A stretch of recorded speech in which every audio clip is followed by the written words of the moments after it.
మహా చైతన్యం ఉంది. మూల చైతన్యం. మహా చైతన్యం జడ పదార్థంగా ఉండేది. ఆ జడమైన చైతన్యాన్ని కదిలించేది కూడా ఆ శక్తి స్వరూపిణియే.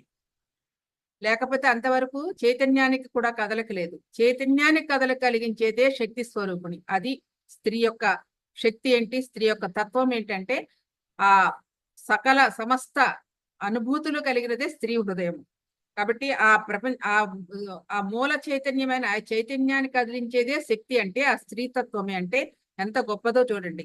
అది అంటే ఆ ప్రపంచాన్ని ఒక ఒక ఆహ్, మార్పు చేయగలిగేది, కదిలించగలిగేది, నిర్వహించగలిగేది ఆ స్త్రీ అంత గొప్ప గొప్ప బాధ్యత వహిస్తూ ఉంటుంది.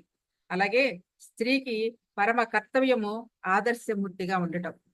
ఆ తల్లి, ఆ స్త్రీమూర్తి విద్య, అలాగే సాంస్కృతిక కళలు, అలాగే వైజ్ఞానికంగా, అలాగే సమాచారము, ఆర్థిక రంగాలలో అన్ని అన్ని రంగాల్లో